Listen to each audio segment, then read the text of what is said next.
Hello friends, ఈరోజైతే December 21 అండి. మా ఏరియాలో పిల్లలందరికీ కూడా పోలియో చుక్కలు అయితే వేస్తూ ఉన్నారు. మేము కూడా ఉదయాన్నే వెళ్ళి మా పిల్లలిద్దరికీ కూడా పోలియో డ్రాప్స్ అయితే వేయించామండి. దీనివల్ల చాలామందికి ఈ పోలియో డ్రాప్స్ ఎందుకు వేస్తారు, దీనివల్ల యూజెస్ ఏంటి, నష్టాలు ఏంటి అనేది చాలామందికి తెలియక అసలు చాలా నెగ్లెక్ట్గా చేసి పిల్లలకైతే వేయించారండి. పోలియో అనేది ఒక వైరల్ వ్యాధి. ఇది ముఖ్యంగా 5 సంవత్సరాల లోపు పిల్లలను ఎక్కువగా ప్రభావితం చేస్తుందండి. పోలియో వైరస్ శరీరంలోని నాడీ వ్యవస్థపై దాడి చేసి శాశ్వతంగా చేతులు లేదా కాళ్ళు పనిచేయకుండా చేసే ప్రమాదం కూడా ఉందండి.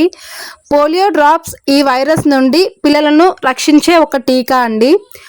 పోలియో డ్రాప్స్ ఏ వ్యాధినైతే ఆపుతాయి అనేది నేను చెప్తాను. పోలియో వ్యాధి రాకుండా ఆపుతాయి, అలాగే పెరాలసిస్ రాకుండా ఆపుతాయి, అలాగే పర్మనెంట్ డిసేబిలిటీ కూడా పిల్లల్లో రాకుండా ఆపుతుందండి. పిల్లలు ఎందుకు తప్పనిసరిగా ఈ టీకా అనేది వేయించుకోవాలి అంటే, పిల్లల్లో ఇమ్యూనిటీ పవర్ తక్కువగా ఉంటుందండి. చిన్న వయసులోనే టీకా ఇస్తే పూర్తిగా వాళ్ళకి రక్షణ కలుగుతుంది. పోలియో వ్యాధిని దేశం నుండి పూర్తిగా నిర్మూలించడానికి ఈ టీకా అనేది చాలా అవసరం అండి.